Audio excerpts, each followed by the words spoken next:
Desert road, ਬਿਊਟ County ਦੇ ਵਿੱਚ ਜਿਹੜੇ ਬੰਦ ਕੀਤੇ ਗਏ ਆ। ਪਲਮਸ ਕਾਉਂਟੀ ਦੇ ਵਿੱਚ ਵੀ ਇਵੈਕੂਏਸ਼ਨ ਹੋਈ ਆ। ਸ਼ਾਸਤਾ ਕਾਉਂਟੀ ਤੇ ਹਾਮਾ ਕਾਉਂਟੀ ਦੇ ਵਿੱਚ ਵੀ ਜਿਹੜੀਆਂ ਇਵੈਕੂਏਸ਼ਨਸ ਹੋਈਆਂ ਹੈਗੀਆਂ। ਇੱਕ ਟਾਈਮ ਦੇ ਉੱਤੇ ਪੈਰਾਡਾਈਜ਼ ਟਾਊਨ ਜਿਹੜਾ ਪੂਰੀ ਤਰ੍ਹਾਂ ਸੜ ਕੇ ਸੁਆਹ ਹੋ ਗਿਆ ਸੀ, ਉਹ ਫੇਰ ਅੱਗ ਦੀ ਭੇਂਟ ਦੇ ਵਿੱਚ ਆ ਸਕਦਾ ਹੈਗਾ ਆ। ਤੇ ਉੱਥੇ ਪੂਰੀ ਕੋਸ਼ਿਸ਼ ਕੀਤੀ ਜਾ ਰਹੀ ਆ ਵੀ ਕਿਸੇ ਤਰ੍ਹਾਂ ਉਸ ਨੂੰ ਬਚਾਇਆ ਜਾਵੇ। ਸ਼ਾਸਤਾ ਕਾਉਂਟੀ ਦੇ ਵਿੱਚ ਇਵੈਕੂਏਸ਼ਨ ਸੈਂਟਰ ਸੈਟਅਪ ਕੀਤਾ ਗਿਆ ਆ। ਬੈਲਾ ਵਿਸਟਾ ਐਲੀਮੈਂਟਰੀ ਸਕੂਲ ਦੇ ਵਿੱਚ, ਟਿਹਾਮਾ ਕਾਉਂਟੀ ਦੇ ਵਿੱਚ ਰੈੱਡ ਕਰਾਸ ਨੇ ਇਵੈਕੂਏਸ਼ਨ ਸੈਂਟਰ ਲਾਸ ਮੈਲੋਨਸ ਬੈਟ ਹਾਲ ਦੇ ਵਿੱਚ, ਜਿਹੜਾ ਕਿ 7980 ਸ਼ੇਰਵੁੱਡ ਬੁਲੇਵਰਡ ਲਾਸ ਮੋਲਿਨਸ ਏਰੀਏ 'ਚ ਆ, ਉੱਥੇ ਸੈੱਟ ਕੀਤਾ ਗਿਆ ਹੈਗਾ। ਇਸੇ ਤਰ੍ਹਾਂ ਜੋ ਬਿਊਟ ਕਾਉਂਟੀ ਆ, ਉੱਥੇ 2279 ਡੈਲ ਔਰੋਵਿਲ ਦੇ ਵਿੱਚ ਜਿਹੜਾ ਆ ਇੱਕ ਸ਼ੈਲਟਰ ਸੈੱਟ ਕੀਤਾ ਗਿਆ ਹੈਗਾ। ਤੇ ਫਾਇਰ ਤੁਹਾਨੂੰ ਪਤਾ ਹੀ ਆ, ਆਪਾਂ ਦੱਸਿਆ ਸੀ ਵੀ ਕਿਸ ਤਰ੍ਹਾਂ ਜਿਹੜੀ ਇਹ ਸਟਾਰਟ ਹੋਈ ਹੈਗੀ ਆ। ਜੀ ਸਭ ਤੋਂ ਪਹਿਲਾਂ ਇਹ ਇੱਕ ਬੰਦੇ ਨੇ ਆਪਣੀ ਕਾਰ, ਜਿਹਨੂੰ ਅੱਗ ਲੱਗ ਗਈ ਸੀ, ਉਹ ਥੱਲੇ ਡਿੱਚ 'ਚ ਧੱਕਤੀ।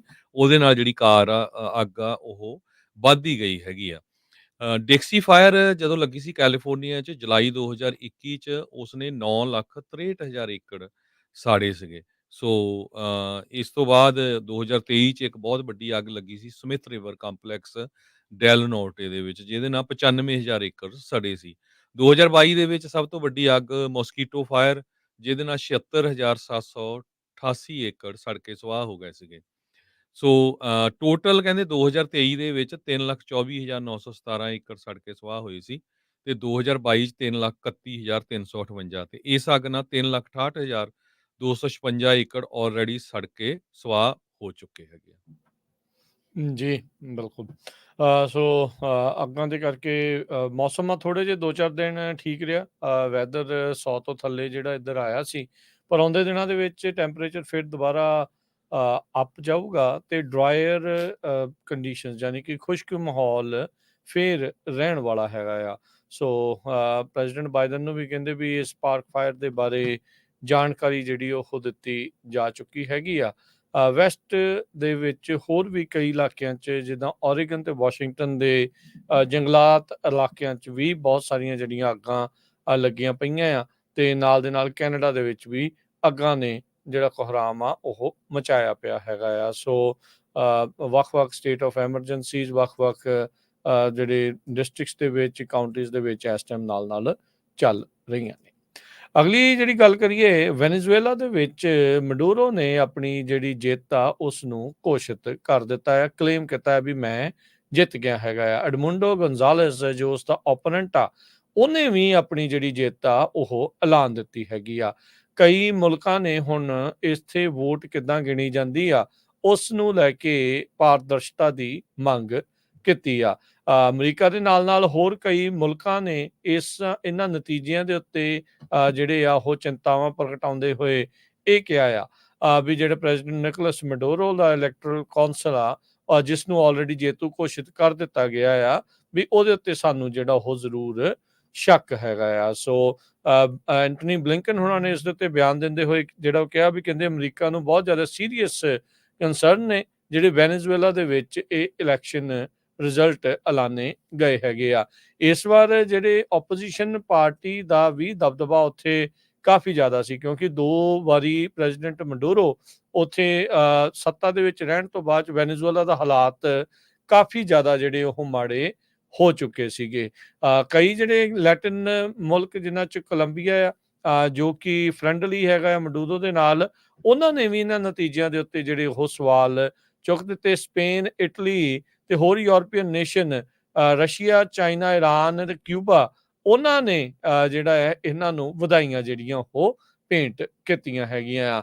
ਪ੍ਰੋ ਗਵਰਨਮੈਂਟ ਇਲੈਕਟਰਲ ਕੌਂਸਲ ਨੇ ਜਿਹੜਾ ਉਹ ਦੱਸਿਆ ਵੀ ਪਾਰਸ਼ਲ ਰਿਜ਼ਲਟ ਦੇ ਵਿੱਚ ਮੈਡੂਰੋ ਨੂੰ 51% ਜਿਹੜੀ ਉਹ ਵੋਟ ਮਿਲੀ ਆ, ਜਦਕਿ ਜਿਹੜੀ ਆਪੋਜੀਸ਼ਨ ਦਾ ਕੈਂਡੀਡੇਟ ਐਡਮੁੰਡੋ ਗੋਂਜ਼ਾਲੇਸ ਉਸ ਨੂੰ 44% ਵੋਟਾਂ ਹਾਸਿਲ ਹੋਈਆਂ ਆ। ਸੋ ਜਿਹੜੇ ਦੂਜੇ ਪਾਸੇ ਜਿਹੜੇ ਇੰਡੀਪੈਂਡੈਂਟ ਜਿਹੜੀ ਪੋਲਿੰਗ ਆ, ਉਹ ਇਹ ਸੁਜੈਸਟ ਕਰਦੀ ਆ ਵੀ ਗੋਂਜ਼ਾਲੇਸ ਨੂੰ ਦੁੱਗਣੀਆਂ ਜਿਹੜੀਆਂ ਵੋਟਾਂ ਆ ਮੈਡੂਰੋ ਨਾਲੋਂ ਮਿਲੀਆਂ ਹੋਈਆਂ ਹੋਣਗੀਆਂ।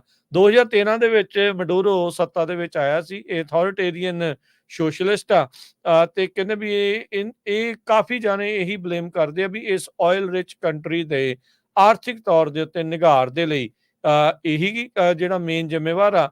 ਤੇ ਬਹੁਤ ਸਾਰੇ ਜਿਹੜੇ ਮਿਲੀਅਨਸ ਦੇ ਵਿੱਚ ਵੈਨੇਜ਼ੁਏਲੀਅਨ ਉਹ ਇਸ ਟਾਈਮ ਅਮਰੀਕਾ ਵੱਲ ਨੂੰ ਰੁੱਖ ਕਰੀ ਬੈਠੇ ਆ। ਕਾਰਨ ਉਸ ਦੇ ਵਿੱਚ ਇਹੀ ਆ ਵੀ ਉਸ ਮੁਲਕ ਦੇ ਹਾਲਾਤ ਬਦ ਤੋਂ ਬਦਤਰ ਲਗਾਤਾਰ ਹੁੰਦੇ ਜਾ ਰਹੇ ਆ। ਮਹਿੰਗਾਈ ਨੇ ਲੱਕ ਤੋੜਿਆ ਪਿਆ ਆ ਤੇ ਓਵਰਆਲ ਜਿਹੜੀ ਇਕਨੋਮਿਕ ਸਥਿਤੀ ਕਾਫੀ ਬੈਡ ਜਿਹੜੀ ਉਹ ਚੱਲ ਰਹੀ ਸੀ। 2018 ਦੇ ਵਿੱਚ ਵੀ ਮਡੂਰੋ ਨੇ ਇਦਾਂ ਹੀ ਜਿਹੜੀ ਜਿੱਤ ਆ ਉਹ ਆਪਣੀ ਘੋਸ਼ਿਤ ਕੀਤੀ ਸੀ। ਉਸ ਟਾਈਮ ਦੇ ਉੱਤੇ ਵੀ ਇਲੈਕਸ਼ਨ ਦੇ ਨਤੀਜਿਆਂ ਦੇ ਵਿੱਚ ਜਿਹੜੀ ਹੇਰਾਫੇਰੀ ਆ, ਇਲੈਕਸ਼ਨਾਂ ਦੇ ਵਿੱਚ ਜਿਹੜਾ ਹੇਰਾਫੇਰੀ ਦੇ ਜਿਹੜੇ ਦੋਸ਼ ਆ ਉਹ ਲੱਗੇ ਸੀਗੇ। ਇਕੋਨਮੀ ਜਿਹੜਾ ਆ ਮੇਨ ਸੈਂਟਰਲ ਰੀਜ਼ਨ ਉੱਥੇ ਹੈਗਾ। ਹਾਲਾਂਕਿ ਵੈਨੇਜ਼ੁਏਲਾ ਦੇ ਵਿੱਚ ਦੁਨੀਆ ਦੇ ਸਭ ਤੋਂ ਜ਼ਿਆਦਾ ਆਇਲ ਰਿਜ਼ਰਵਸ ਆ। ਲੇਟਨ ਅਮਰੀਕਾ ਦਾ ਮੋਸਟ ਐਡਵਾਂਸ ਇਕੋਨਮੀ ਇੱਕ ਟਾਈਮ ਤੇ ਹੁੰਦੀ ਸੀ। ਜਦੋਂ ਤੋਂ ਮਡੂਰੋ ਨੇ ਇਸ ਨੂੰ ਟੇਕ ਓਵਰ ਕੀਤਾ ਤੇ ਫ੍ਰੀ ਫਾਲ ਹੋਇਆ, ਟੋਟਲੀ ਉੱਥੇ ਡਾਊਨ ਹੋਇਆ। ਗੈਸ ਦੀਆਂ ਪ੍ਰਾਈਸਸ ਡਿੱਗ ਪਈਆਂ ਬਹੁਤ, ਵਾਈਡ ਸਪਰੈਡ ਸ਼ਾਰਟੇਜ ਤੇ ਹਾਈਪਰ ਇਨਫਲੇਸ਼ਨ ਜਿਹੜੀ ਆ ਉਹ 1,30,000% ਇਨਕਰੀਜ਼ ਹੋ ਗਈ। ਸੋ ਇੱਥੋਂ ਤੁਸੀਂ ਅੰਦਾਜ਼ਾ ਲਾ ਲਓ ਵੀ ਮਹਿੰਗਾਈ ਉੱਥੇ ਕਿੰਨੀ ਕੁ ਹੋਣੀ ਹੈਗੀ ਆ। ਬਹੁਤ ਸਾਰੇ ਲੋਕਾਂ ਨੇ ਇਨਕਲੂਡਿੰਗ ਯੂਐਸ ਨੇ ਇਹ ਕੰਡੈਮ ਕੀਤਾ ਆ ਵੀ ਮਦੂਰੋ ਜਿਹੜਾ ਆ ਐਲੀਜੀਮੇਟ ਹੈਗਾ 2018 ਦੇ ਵਿੱਚ, ਹੁਣ ਵੀ ਧੱਕੇ ਦੇ ਨਾਲ ਉਹ ਜਿੱਤ ਗਿਆ। ਜਦ ਕੋਈ ਆਪੋਜੀਸ਼ਨ ਕਹਿ ਰਹੀ ਆ ਵੀ ਅਸੀਂ ਜਿੱਤੇ ਹੈਗੇ ਆ। ਕੁਆਲਿਟੀ ਆਫ ਲਾਈਫ ਤੁਸੀਂ ਉੱਥੇ ਅੰਦਾਜ਼ਾ ਲਾ ਸਕਦੇ ਆ ਵੀ ਜਿੱਥੇ ਦੁਨੀਆ ਦਾ ਸਭ ਤੋਂ ਜ਼ਿਆਦਾ ਆਇਲ ਰਿਜ਼ਰਵ ਹੋਵੇ ਤੇ ਉੱਥੇ ਇੱਕ ਬੰਦੇ ਦੀ ਮਹੀਨੇ ਦੀ ਤਨਖਾਹ $200 ਆ ਯੂਐਸ ਦੀ। ਤੇ ਉਹ ਬੰਦਾ ਕਿੱਦਾਂ ਸਟਰਗਲ ਕਰੂਗਾ ਜਿੱਥੇ ਹਾਈਪਰ ਇਨਫਲੇਸ਼ਨ 1,30,000% ਹੈਗੀ ਆ। ਤੇ ਕਹਿੰਦੇ ਵੀ ਜੇ 4 ਜਾਣਿਆਂ ਨੂੰ ਘਰ ਦੇ ਵਿੱਚ ਖਾਣ ਲਈ ਫੂਡ ਚਾਹੀਦਾ ਹੈ ਤੇ $385 ਚਾਹੀਦੇ ਆ ਪਰ ਮੰਥ। ਤੇ ਇੱਥੋਂ ਅੰਦਾਜ਼ਾ ਲਾ ਸਕਦੇ ਵੀ ਕਿੱਦਾਂ ਬੰਦੇ ਜਿਹੜੇ ਆ ਸਰਵਾਈਵ ਕਰ ਸਕਦੇ। ਜੀ ਬਿਲਕੁਲ। ਸੋ ਇਹ ਹਾਲਾਤ ਜਿਹੜੇ ਇਸ ਟਾਈਮ ਬਣੇ ਪਏ ਆ, ਸੋ ਕਾਫੀ ਮਾੜੇ ਆ। ਪਰ ਤੀਜੀ ਵਾਰੀ ਮੈਨੂੰ ਲੱਗਦਾ ਹਰਜੋਤ ਸਿੰਘ ਜੀ ਇਹ ਹੁਣ ਰਾਸ਼ਟਰਪਤੀ ਬਣ ਗਿਆ ਆ ਤੇ ਰਾਸ਼ਟਰਪਤੀ ਬਣਨ ਦੇ ਨਾਲ ਉਹਨੇ ਚਾਹੇ ਉਹ ਧੱਕੇ ਦੇ ਨਾਲ ਚਾਹੇ ਜਿੱਦਾਂ ਵੀ ਆ ਉਹ ਆਪਣੇ ਆਪ ਨੂੰ ਜਿਹੜਾ ਘੋਸ਼ਿਤ ਕਰ ਚੁੱਕਾ ਹੈ। ਅਗਲੀ ਜਿਹੜੀ ਗੱਲ ਕਰੀਏ ਤਾਂ ਰਾਸ਼ਟਰਪਤੀ ਬਾਈਡਨ ਨੇ ਸੁਪਰੀਮ ਕੋਰਟ ਦੇ ਵਿੱਚ ਵੱਡੇ ਰਿਫਾਰਮਸ ਉਸ ਦੀ ਕਾਲ ਜਿਹੜੀ ਉਹ ਕੀਤੀ ਹੈਗੀ ਆ।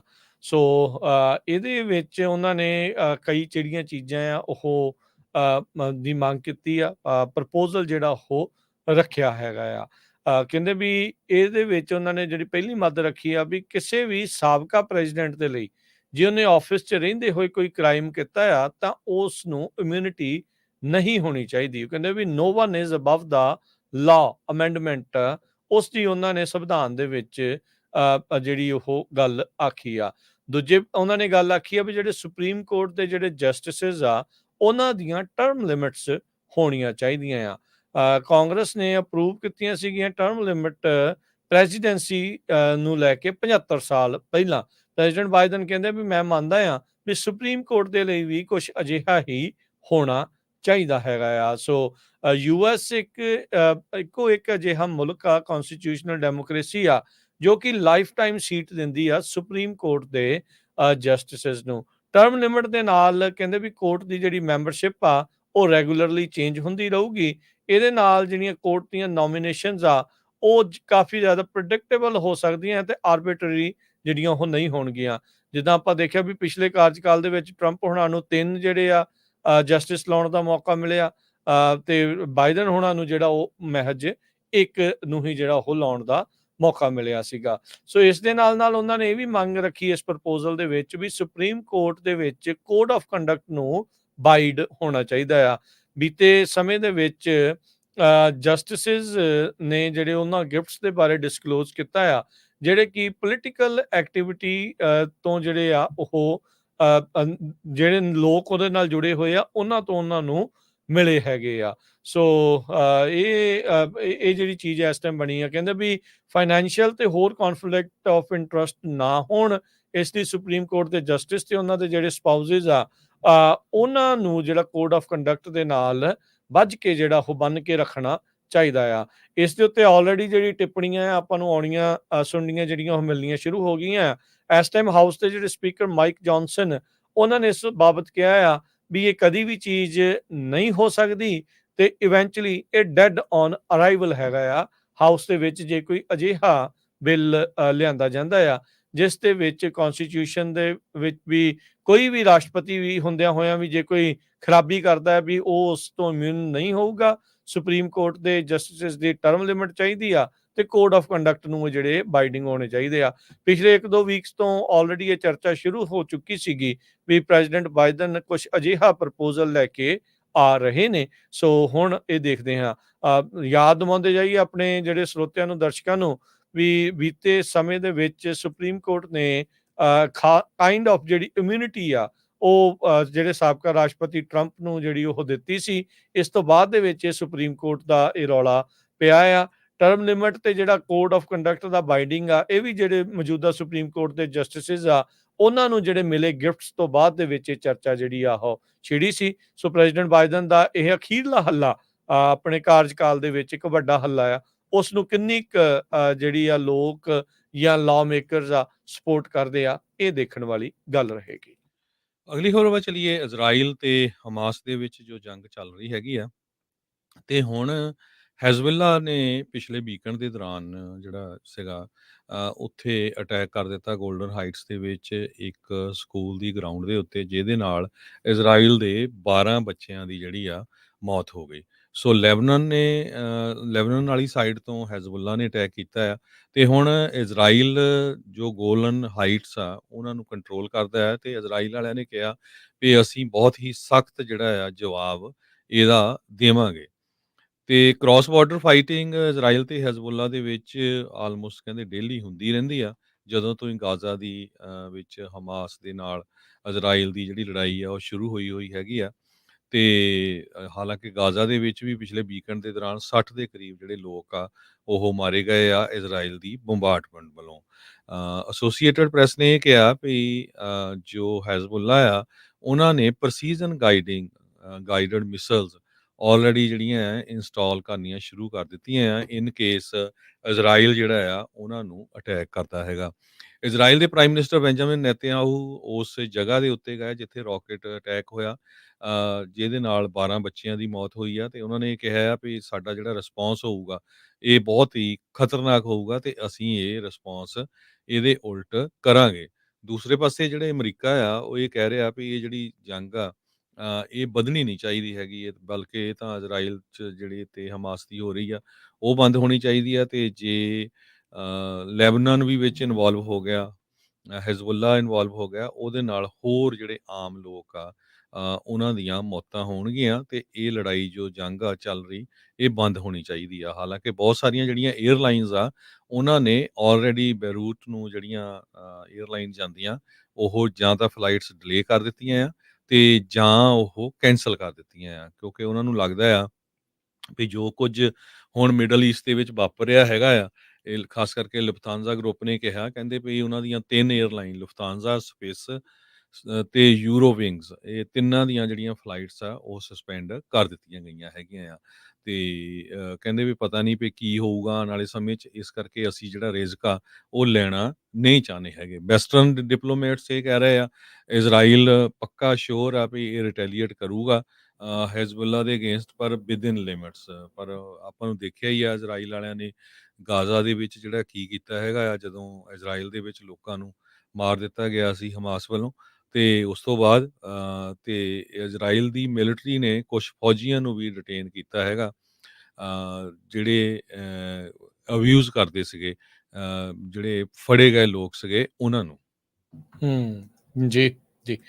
ਅਗਲੀ ਗੱਲ ਕਰੀਏ, ਫਰਾਂਸ ਦੇ ਵਿੱਚ 올림픽 ਗੇਮਸ ਤੋਂ ਪਹਿਲਾਂ ਜਦੋਂ ਰੇਲਾਂ ਦੀ ਸੈਬੋਟੇਜ ਹੋਈ ਸੀ, ਉਸ ਮਾਮਲੇ ਵਿੱਚ ਫਰਾਂਸ ਦੇ ਅਧਿਕਾਰੀਆਂ ਦੇ ਦੁਆਰਾ ਇੱਕ ਬੰਦੇ ਨੂੰ ਗ੍ਰਿਫਤਾਰ ਕੀਤਾ ਗਿਆ ਹੈ ਜੋ ਕਿ ਅਲਟਰਾ ਲੈਫਟ ਵਿੰਗ ਮੂਵਮੈਂਟ ਦੇ ਨਾਲ ਜੁੜਿਆ ਹੋਇਆ ਆ। ਸੋ ਨੈਸ਼ਨਲ ਰੇਲ ਆਪਰੇਟਰ SNCF ਦੀ ਸਾਈਟਸ ਦੇ ਉੱਤੇ 4 ਵੱਖ-ਵੱਖ ਥਾਵਾਂ ਦੇ ਉੱਤੇ ਇਹਨਾਂ ਨੇ ਅੱਗਜਨੀ ਜਿਹੜੀ ਉਹ ਕੀਤੀ ਸੀ, ਜਿਸ ਕਰਕੇ ਸਾਰਾ ਹੀ ਆਵਾਜਾਈ ਰੇਲ ਦੇ ਮਾਰਗ ਦੀਆਂ ਜਿਹੜੀਆਂ ਉਹ ਠੱਪ ਹੋ ਗਈਆਂ ਸੀ। ਹੁਣ SNCF ਕਹਿੰਦੀ ਆ ਵੀ ਅਸੀਂ ਉਸਨੂੰ ਕਾਫੀ ਹੱਦ ਤੱਕ ਠੀਕ ਕਰ ਦਿੱਤਾ। ਉਹ ਸੇਮ ਡੇ ਹੋਇਆ ਸੀ ਜਿਸ ਦਿਨ 올림픽ਸ ਦੀ ਜਿਹੜੀ ਉਹ ਸ਼ੁਰੂਆਤ ਉੱਥੇ ਹੋਣੀ ਸੀਗੀ। ਸੋ ਇਸ ਬੰਦੇ ਨੂੰ ਕਹਿੰਦੇ ਓਸਲ ਕਰਕੇ ਜਿਹੜਾ ਨਦਰਨ ਫਰਾਂਸ ਦੇ ਵਿੱਚ ਸ਼ਹਿਰ ਆ ਉੱਥੇ ਗ੍ਰਿਫਤਾਰ ਕੀਤਾ ਗਿਆ। ਇਹਦੇ ਕੋਲ SNCF ਦੀਆਂ ਜਿਹੜੇ ਟੈਕਨੀਕਲ ਪ੍ਰੈਮਿਸਿਸ, ਟੂਲਸ ਤੇ ਲਿਟਰੇਚਰ ਦਾ ਐਕਸੈਸ ਸੀਗਾ। ਇਸ ਦੇ ਕੋਲ ਕੀਜ਼ ਸੀਗੀਆਂ, ਤੇ ਕਹਿੰਦੇ ਇੱਕ ਅਲਟਰਾ ਲੈਫਟ ਵਿੰਗ ਜਿਹੜੀ ਮੂਵਮੈਂਟ ਆ ਉਸ ਦੇ ਨਾਲ ਜੋੜ ਕੇ ਜਿਹੜਾ ਇਸ ਨੂੰ ਦੇਖਿਆ ਜਾ ਰਿਹਾ ਹੈਗਾ ਹੈ। ਕਹਿੰਦੇ ਵੀ ਸਵਾਲ ਜਵਾਬ ਦੇ ਲਈ ਇਸ ਨੂੰ ਪੁਲਿਸ ਨੇ ਜਿਹੜਾ ਇਸ ਨੂੰ ਆਪਣੀ ਹਿਰਾਸਤ ਦੇ ਵਿੱਚ ਲੈ ਲਿਆ ਆ। ਫਰਾਂਸ ਦੇ ਜਿਹੜੇ ਨਰਮੰਡੀ ਦਾ ਇਲਾਕਾ ਆ, ਰੀਜਨ ਆ, ਉੱਥੇ ਇਸ ਨੂੰ ਹੁਣ ਪੁੱਛਗਿੱਛ ਦੇ ਲਈ ਬੁਲਾਇਆ ਰੱਖਿਆ ਗਿਆ ਹੈਗਾ ਆ। ਸੋ ਕਹਿੰਦੇ ਵੀ ਇਸ ਇੰਸੀਡੈਂਟ ਦੇ ਵਿੱਚ ਫਾਈਬਰ ਆਪਟਿਕ ਨੈਟਵਰਕ ਜਿਹੜਾ ਟੈਲੀਕਮਿਊਨੀਕੇਸ਼ਨ ਆਪਰੇਟਰਸ ਵਰਤਦੇ ਆ, ਉਸ ਨੂੰ ਸੈਬੋਟੇਜ ਕੀਤਾ ਗਿਆ ਸੀਗਾ। 6 ਵੱਖ-ਵੱਖ ਇਲਾਕਿਆਂ ਦੇ ਵਿੱਚ ਫਰਾਂਸ ਦੇ ਵਿੱਚ ਪੈਰਿਸ ਨਹੀਂ ਉੱਦਾਂ ਅਫੈਕਟ ਹੋਇਆ ਸੀ, ਇਹ ਰੂਰਲ ਇਲਾਕਿਆਂ ਦੇ ਵਿੱਚ, ਥੋੜ੍ਹੇ ਪੇਂਡੂ ਇਲਾਕਿਆਂ ਦੇ ਵਿੱਚ ਇਹਨਾਂ ਨੇ ਇਹ ਜਿਹੜੀਆਂ ਮਾਰਾਂ ਕੀਤੀਆਂ ਸੀਗੀਆਂ।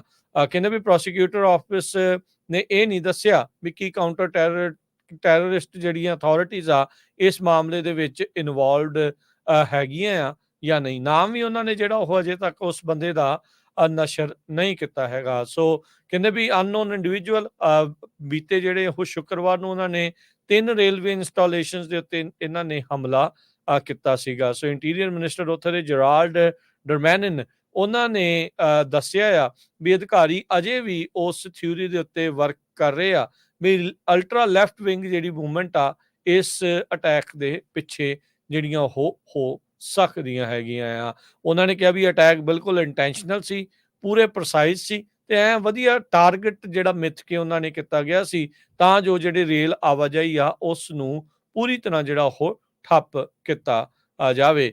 ਪਰ ਉਹਨਾਂ ਨੇ ਨਾਲ ਇਹ ਵੀ ਕਿਹਾ ਵੀ ਜਿਹੜੇ ਅਲਟਰਾ ਲੈਫਟ ਵਾਲੇ ਤਾਂ ਯੂਜਲੀ ਰੇਲ ਗੱਡੀ ਨੂੰ ਜਿਹੜਾ ਉਹ ਲਾਈਕ ਕਰਦੇ ਆ, ਪਰ ਉਹਨਾਂ ਦਾ ਫੇਵਰੇਟ ਟ੍ਰੈਡੀਸ਼ਨਲ ਮੋਡ ਆਫ ਜਿਹੜਾ ਟਰਾਂਸਪੋਰਟੇਸ਼ਨ ਆ, ਪਰ ਫਿਰ ਵੀ ਉਸ ਦੇ ਉੱਤੇ ਇਹਨਾਂ ਨੇ ਹਮਲਾ ਜਿਹੜਾ ਉਹ ਕੀਤਾ ਆ। ਸੋ ਦੇਖਣ ਵਾਲੀ ਗੱਲ ਰਹੂਗੀ ਵੀ ਕਿਸ ਤਰੀਕੇ ਦੇ ਨਾਲ ਇਹ ਅੱਗੇ ਬਣਦਾ ਆ। ਪਰ ਇਹ ਕਾਫੀ ਨਵੀਂ ਚੀਜ਼ ਜਿਹੜੀ ਹਰਜੋਤ ਸਿੰਘ ਜੀ ਆਪਾਂ ਕਹਿ ਸਕਦੇ ਹੋਈ ਆ ਵੀ ਅਲਟਰਾ ਲੈਫਟ ਵਾਲਿਆਂ ਨੇ ਇਹ ਜਿਹੜਾ ਹਮਲਾ ਕੀਤਾ ਆ। ਅਗਲੀ ਖਬਰ ਵੱਲ ਚੱਲੀਏ। ਜਿਹੜੀ FBI ਆ ਉਹ ਇਨਵੈਸਟੀਗੇਟ ਕਰ ਰਹੀ ਹੈਗੀ ਆ, ਖਾਸ ਕਰਕੇ ਜਿਹੜੇ ਪ੍ਰੈਜ਼ੀਡੈਂਟ ਟਰੰਪ ਉਹਨਾਂ ਦੇ ਉੱਤੇ ਸ਼ੂਟਿੰਗ ਹੋਈ ਆ ਉਹਦੇ ਸਬੰਧ ਦੇ ਵਿੱਚ ਕਹਿੰਦੇ ਪਈ ਉਹ ਪ੍ਰੈਜ਼ੀਡੈਂਟ ਟਰੰਪ ਉਹਨਾਂ ਨੂੰ ਵੀ ਇੰਟਰਵਿਊ ਕਰਨਗੇ। ਇਹ ਇੱਕ ਵਿਕਟਮ ਇੰਟਰਵਿਊ ਕਰਕੇ ਜੋ FBI ਵਾਲੇ ਕਰਦੇ ਆ ਜਦੋਂ ਕਿਸੇ ਦੇ ਉੱਤੇ ਕਿਸੇ ਤਰ੍ਹਾਂ ਦਾ ਜਿਹੜਾ ਹਮਲਾ ਹੁੰਦਾ ਹੈਗਾ। ਇਹ FBI ਦੇ ਪਿਟਸਬਰਗ ਫੀਲਡ ਆਫਿਸ ਨੇ ਦੱਸਿਆ ਹੈਗਾ। ਉਹਨਾਂ ਨੇ ਇਹ ਕਿਹਾ ਆ ਵੀ ਕਿਸੇ ਵੀ ਕੰਡੀਸ਼ਨ ਦੇ ਵਿੱਚ ਸਾਨੂੰ ਜਿਹੜੀ ਆ ਇਹ ਇੰਟਰਵਿਊ ਕਰਨੀ ਪਊਗੀ। ਪਹਿਲਾਂ FBI ਦੇ ਡਾਇਰੈਕਟਰ ਨੇ ਇਹ ਕਿਹਾ ਸੀ ਵੀ ਪ੍ਰੈਜ਼ੀਡੈਂਟ ਟਰੰਪ ਉਹਨਾਂ ਦੇ ਕੰਨ ਤੇ ਗੋਲੀ ਨਹੀਂ ਲੱਗੀ, ਪਲਾਸਟਿਕ ਉਹ ਮੰਨ ਗਏ ਸੀ। ਉਹਨਾਂ ਦੀ ਹੀ ਡਿਪਾਰਟਮੈਂਟ ਨੇ ਕਿਹਾ ਵੀ ਨਹੀਂ, ਗੋਲੀ ਹੀ ਲੱਗੀ ਆ। ਜਿਸ ਟਾਈਮ ਦੇ ਉੱਤੇ ਜਦੋਂ ਪ੍ਰੈਜ਼ੀਡੈਂਟ ਟਰੰਪ ਉਹਨਾਂ ਦੇ ਜੋ ਡਾਕਟਰ ਆ ਉਹਨਾਂ ਨੇ ਇਹ ਰਿਪੋਰਟ ਜਾਰੀ ਕਰ ਦਿੱਤੀ ਵੀ ਜਿਹੜੀ ਕੰਨ ਦਾ ਮੈਂ ਆਪਰੇਸ਼ਨ ਕੀਤਾ ਉਹ ਗੋਲੀ ਦੇ ਨਾਲ ਹੀ ਉੱਥੇ ਜਿਹੜੀ ਸੱਟ ਲੱਗੀ ਸੀਗੀ। ਸੋ FBI ਇਨਵੈਸਟੀਗੇਟਰਸ ਮੋਟਿਵ ਲੱਭ ਰਹੇ ਆ 20 ਸਾਲਾਂ ਦਾ ਜੋ ਕਰੁਕਸ ਸੀਗਾ ਉਸਨੇ ਕਿਉਂ ਜਿਹੜਾ ਆ ਪ੍ਰੈਜ਼ੀਡੈਂਟ ਟਰੰਪ ਦੇ ਉੱਤੇ ਅਟੈਕ ਕੀਤਾ। ਬਿਲਕੁਲ। ਤੇ ਇਸੇ ਬਾਬਤ ਜਿਹੜਾ ਲੋਕਲ ਸਵਾਟ ਟੀਮਸ ਆ ਉਹ ਕਹਿ ਰਹੇ ਆ ਵੀ ਜਿਹੜੀ ਟਰੰਪ ਦੀ ਅਸੈਸੀਨੇਸ਼ਨ ਅਟੈਂਪਟ ਹੋਈ ਆ ਇਸ ਦੇ ਵਿੱਚ ਪਲੈਨਿੰਗ ਦੀ ਘਾਟ ਸੀ ਤੇ ਕਮਿਊਨੀਕੇਸ਼ਨ ਦੀ ਬਹੁਤ ਜ਼ਿਆਦਾ ਘਾਟ ਰਹੀ ਆ। ਬਟਲਰ ਪੈਂਸਲਵੇਨੀਆ ਦੇ ਵਿੱਚ ਇਹ ਜਿਹੜਾ ਹਾਦਸਾ ਆ ਇਹ ਵਾਪਰਿਆ ਸੀ। ਅਸੈਸੀਨੇਟ ਕਰਨ ਦੀ ਜਿਹੜੀ ਉਹ ਕੋਸ਼ਿਸ਼ ਕੀਤੀ ਆ। ਲੋਕਲ ਸਵਾਟ ਟੀਮ ਨੇ ਪਹਿਲੀ ਵਾਰ ਟਰੰਪ ਹੁਣਾਂ ਦੇ ਜਿਹੜੇ ਅਸੈਸੀਨੇਸ਼ਨ ਅਟੈਂਪਟ ਦੇ ਉੱਤੇ ਜਿਹੜੀ ਟਿੱਪਣੀ ਦਿੱਤੀ ਆ। ਕਹਿੰਦੇ ਵੀ ਬੀਵਰ ਕਾਉਂਟੀ ਸਵਾਟ ਦੇ ਜਿਹੜੇ ਸਨਾਈਪਰ ਜਾਰਜਰੀ ਨਿਕਲ ਜਿਸ ਨੇ ਇਸ ਬੰਦੇ ਨੂੰ ਸਪੌਟ ਕੀਤਾ ਸੀਗਾ ਸਾਬਕਾ ਰਾਸ਼ਟਰਪਤੀ ਟਰੰਪ ਹੁਣਾਂ ਦੀ ਇਸ 13 ਜੁਲਾਈ ਵਾਲੀ ਰੈਲੀ ਦੇ ਉੱਤੇ, ਕਹਿੰਦੇ ਵੀ ਉਦੋਂ ਤੋਂ ਹੀ ਉਹਨਾਂ ਨੂੰ ਲੱਗ ਰਿਹਾ ਸੀ ਵੀ ਕੁਛ ਠੀਕ ਨਹੀਂ ਹੈਗਾ। ਕਹਿੰਦੇ ਵੀ ਜਿਸ ਤਰੀਕੇ ਦੇ ਨਾਲ ਉਹ ਬਿਲਡਿੰਗ ਦੇ ਉੱਤੇ ਥੱਲੇ ਨੂੰ ਉਹ ਦੇਖ ਰਿਹਾ ਸੀ, ਹੀ ਸੀਮਡ ਆਊਟ ਆਫ ਪਲੇਸ।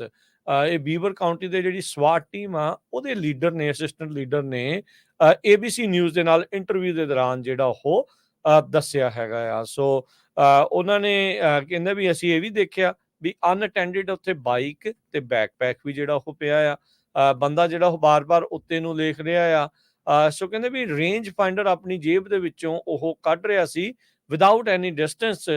ਜਿਹੜਾ ਡਿਸਟੈਂਸ ਦੇਖਣ ਦੇ ਲਈ ਡਿਵਾਈਸ ਹੁੰਦਾ ਆ ਉਹ ਵੀ ਇੱਕ ਪੋਲੀਟੀਕਲ ਰੈਲੀ ਦੇ ਉੱਤੇ। ਸੋ ਇਹ ਚੀਜ਼ਾਂ ਜਿਹੜੀਆਂ ਪਹਿਲੀ ਵਾਰ ਜਿਹੜੀਆਂ ਹੁਣ ਇਹ ਸਾਹਮਣੇ ਆ ਰਹੀਆਂ ਆ, ਜਿਸ ਦੇ ਵਿੱਚ ਇਸ ਅਫਸਰ ਨੇ ਦੱਸਿਆ ਆ ਵੀ ਕੋਈ ਨਾ ਕੋਈ ਜਿਹੜੀ ਆ ਸਾਡੀ ਕਮਿਊਨੀਕੇਸ਼ਨ ਦੇ ਵਿੱਚ FBI ਦੇ ਨਾਲ ਜਾਂ ਸੀਕਰਟ ਸਰਵਿਸ ਦੇ ਨਾਲ, ਇਨਫੈਕਟ ਮੋਸਟਲੀ ਸੀਕਰਟ ਸਰਵਿਸ ਦੇ ਨਾਲ ਜਿਹੜੀ ਉਹ ਠੀਕ ਨਹੀਂ ਜਿਹੜੀ ਹੋ ਰਹੀ ਹੈਗੀ। ਸੋ ਬੀਵਰ ਕਾਉਂਟੀ ਦੀ ਜਿਹੜੀ ਸਵਾਟ ਟੀਮ ਆ, ਉਹਨਾਂ ਦੇ ਜਿਹੜੇ ਸੁਪਰਵਾਈਜ਼ਰ ਆ, ਉਹਨਾਂ ਨੇ ਜਿਹੜੀ ABC ਨਿਊਜ਼ ਦੇ ਨਾਲ ਗੱਲਬਾਤ ਕਰਦੇ ਹੋਏ ਜਿਹੜਾ ਉਹ ਦੱਸਿਆ, ਕਹਿੰਦੇ ਵੀ ਅਸੀਂ ਫਸਟ ਹੈਂਡ ਅਕਾਊਂਟ ਇਸ ਬਾਰੇ ਦੱਸ ਰਹੇ ਹਾਂ ਕਿ ਬਹੁਤ ਹੀ ਵਾਇਲੈਂਟ ਐਪੀਸੋਡ ਜਿਹੜਾ ਹੋਇਆ, ਜਿਸ ਤੋਂ ਬਾਅਦ ਇਵੈਂਚੁਅਲੀ ਸੀਕ੍ਰੇਟ ਸਰਵਿਸ ਦੀ ਜਿਹੜੀ ਡਾਇਰੈਕਟਰ ਆ ਕਿੰਬਰਲੀ ਚੀਟਲ, ਉਸ ਨੂੰ ਅਸਤੀਫਾ ਜਿਹੜਾ ਉਹ ਦੇਣਾ ਪਿਆ। ਉਹ ਵੀ ਧੱਕੇ ਨਾਲ ਹੀ ਅਸਤੀਫਾ ਉਸ ਤੋਂ ਲਿਆ ਗਿਆ ਆ। ਗੋਲੀ ਜਿਹੜੀ ਚਲਾਈ ਨਹੀਂ ਸੀ, ਉਸ ਤੋਂ ਪਹਿਲਾਂ ਕਹਿੰਦੇ ਵੀ ਲੋਕਾਂ ਨੂੰ ਜਿਹੜਾ ਉਹ ਪਤਾ ਲੱਗ ਰਿਹਾ ਸੀ ਵੀ ਕੁਛ ਨਾ ਕੁਛ ਤਾਂ ਉੱਥੇ ਗੜਬੜ ਹੈਗੀ ਆ। ਸੋ ਕਹਿੰਦੇ ਵੀ ਫੇਸ ਟੂ ਫੇਸ ਬਰੀਫਿੰਗ ਜਿਹੜੀ ਹੈ ਸੀਕ੍ਰੇਟ ਸਰਵਿਸ ਮੈਂਬਰਸ ਦੇ ਨਾਲ ਹੋਣੀ ਚਾਹੀਦੀ ਸੀਗੀ। ਇਹ ਪਹਿਲੋਂ ਰੱਖੀ ਗਈ ਸੀ, ਪਰ ਉਹਨਾਂ ਦੇ ਨਾਲ ਸਾਡੀ ਫੇਸ ਟੂ ਫੇਸ ਜਿਹੜੀ ਬਰੀਫਿੰਗ ਆ ਉਹ ਹੋਈ ਨਹੀਂ, ਉਹ ਕਦੀ ਵੀ ਜਿਹੜੀ ਉਹ ਨਹੀਂ ਹੋਈ। ਸੋ ਸੀਕ੍ਰੇਟ ਸਰਵਿਸ ਦੇ ਉੱਤੇ ਕਿਤੇ ਨਾ ਹਰਜੋਤ ਸਿੰਘ ਜੀ, ਇਹ ਪੂਰੇ ਦਾ ਪੂਰਾ ਭਾਰ ਜਿਹੜਾ ਆ ਉਹ ਉਹਨਾਂ ਦੇ ਮੋਢਿਆਂ ਦੇ ਉੱਤੇ ਜਿਹੜਾ ਉਹ ਪੈ ਰਿਹਾ ਆ ਵੀ ਉਹਨਾਂ ਵੱਲੋਂ ਕਾਫੀ ਜ਼ਿਆਦਾ ਜਿਹੜੀਆਂ ਕੁਤਾਹੀਆਂ ਆ ਇਸ ਪੂਰੇ ਮਾਮਲੇ ਦੇ ਵਿੱਚ ਹੋਈਆਂ ਆ। ਸੀਕ੍ਰੇਟ ਸਰਵਿਸ ਨੂੰ ਹਮੇਸ਼ਾ ਜਿਹੜੀ ਲੋਕਲ ਲਾ ਐਨਫੋਰਸਮੈਂਟ ਆ, ਕਾਉਂਟੀ ਦੀ, ਸਟੇਟ ਦੀ ਤੇ ਸਿਟੀ ਦੀ ਆ, ਉਹ ਹਮੇਸ਼ਾ ਮਦਦ ਜਿਹੜੀ ਉਹ ਕਰਦੀ ਹੁੰਦੀ ਆ। ਪਰ ਜਿੱਦਾਂ ਇਹ ਦੱਸ ਰਿਹਾ ਵੀ ਉਹਨਾਂ ਨੇ ਸਾਡੇ ਨਾਲ ਆ ਕੇ ਗੱਲ ਤੱਕ ਨਹੀਂ ਕੀਤੀ, ਤਾਂ ਇਹ ਇੱਕ ਬਹੁਤ ਹੀ ਵੱਡਾ ਚਿੰਤਾਜਨਕ ਜਿਹੜਾ ਇੱਕ ਚੀਜ਼ ਆ ਉਹ ਹੁਣ ਵਿੱਚੋਂ ਸਾਹਮਣੇ ਆਈ ਹੈ। ਪ੍ਰੈਜ਼ੀਡੈਂਸ਼ੀਅਲ ਕੈਂਪੇਨ ਉਸ ਟਾਈਮ ਉਹਨਾਂ ਦਾ ਪੂਰੀ ਗੇਅਰ ਦੇ ਵਿੱਚ ਚੱਲ ਰਿਹਾ ਸੀ, ਜਦ ਗੋਲੀ ਮਾਰਨ ਦੀ ਜਿਹੜੀ ਆ ਉਹਨਾਂ ਨੂੰ ਮਾਰ ਕੇ ਕੋਸ਼ਿਸ਼ ਜਿਹੜੀ ਉਹ ਕੀਤੀ ਗਈ ਸੀਗੀ, ਪਰ ਉਹਨਾਂ ਦਾ ਬਾਲ-ਬਾਲ ਜਿਹੜਾ ਉਹ ਬਚਾ ਹੋ ਗਿਆ ਸੀਗਾ। ਸੋ ਇਹ ਇੱਕ ਵੱਡਾ ਜਿਹੜੇ ਖੁਲਾਸੇ ਆ ਹੁਣ ਇਸ ਟਾਈਮ ਸਾਹਮਣੇ ਆ ਰਹੇ ਆ ਵੀ ਕਿਸ ਤਰੀਕੇ ਦੇ ਨਾਲ ਲੋਕਲ ਲਾ ਐਨਫੋਰਸਮੈਂਟ ਨੂੰ ਵੀ ਪੂਰੀ ਤਰ੍ਹਾਂ ਜਿਹੜਾ ਉਹ ਨਹੀਂ ਸੀ ਦੱਸਿਆ ਗਿਆ ਵੀ ਕੀ ਉਸ ਦਿਨ ਦੀ ਪੂਰੀ ਪਲੈਨਿੰਗ ਆ, ਤੇ ਜਦੋਂ ਬੰਦੇ ਬਾਰੇ ਵੀ ਦੱਸਿਆ ਗਿਆ ਤਾਂ ਉਸ ਉੱਤੇ ਕੋਈ ਕਾਰਵਾਈ ਜਿਹੜੀ ਆ ਉਹ ਨਹੀਂ ਹੋ ਸਕੀ। ਆਪਾਂ ਇੱਕ ਬ੍ਰੇਕ ਲੈਂਦੇ ਹਾਂ। ਬ੍ਰੇਕ ਤੋਂ ਬਾਅਦ 올림픽ਸ 'ਚ ਕੀ ਕੁਝ ਵਾਪਰ ਰਿਹਾ ਤੇ ਬ੍ਰਿਕਸ ਕਰੰਸੀ ਨੂੰ ਲੈ ਕੇ ਕੀ ਕੁਝ ਹੋਣ ਵਾਲਾ ਆ, ਉਹ ਆਪਾਂ ਤੁਹਾਡੇ ਨਾਲ ਡਿਸਕਸ ਕਰਦੇ ਹਾਂ।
ਪੰਜਾਬੀ ਰੇਡੀਓ USA ਸੁਣ ਰਹੇ ਸਾਰੇ ਸਰੋਤਿਆਂ ਨੂੰ ਇੱਕ ਵਾਰੀ ਫੇਰ ਜੀ ਆਇਆਂ ਨੂੰ ਸਵਾਗਤ ਹੈ। ਸਤਿ ਸ਼੍ਰੀ ਅਕਾਲ। ਸਰੋਤੇ ਪ੍ਰੋਗਰਾਮ ਚੱਲ ਰਿਹਾ ਜੀ ਇਸ time update America. Harjot Singh ji, ਜੀ ਆਇਆਂ ਨੂੰ ਜੀ ਇੱਕ ਵਾਰੀ ਫੇਰ ਸਤਿ ਸ਼੍ਰੀ ਅਕਾਲ, ਸਵਾਗਤ ਹੈ ਜੀ। ਧੰਨਵਾਦ ਜੀ ਆਇਆਂ ਨੂੰ। ਅਗਲੀ ਖਬਰ ਵੱਲ ਚੱਲੀਏ। ਅਮਰੀਕਾ ਦੇ ਵਿੱਚ ਵੱਖ-ਵੱਖ ਜਿਹੜੀਆਂ ਏਜੰਸੀਜ਼ ਆ ਉਹ ਮਾਈਨੋਰਟੀਜ਼ ਨੂੰ ਬਹੁਤ ਪਹਿਲ ਦੇ ਰਹੀਆਂ ਹੈਗੀਆਂ। ਜੀ ਵੱਖ ਚਾਹੇ ਉਹ ਪੁਲਿਸ ਡਿਪਾਰਟਮੈਂਟ ਹੋਵੇ, ਫਾਇਰ ਡਿਪਾਰਟਮੈਂਟ ਹੋਵੇ, FBI ਹੋਵੇ। ਪਿਛਲੇ ਕੁਝ ਸਮਾਂ ਪਹਿਲਾਂ FBI ਨੇ ਇੱਕ ਸਟੋਰੀ ਰਨ ਕੀਤੀ ਸੀ ਜਗਦੀਪ ਸਿੰਘ ਨਰੂਲਾ ਦੀ।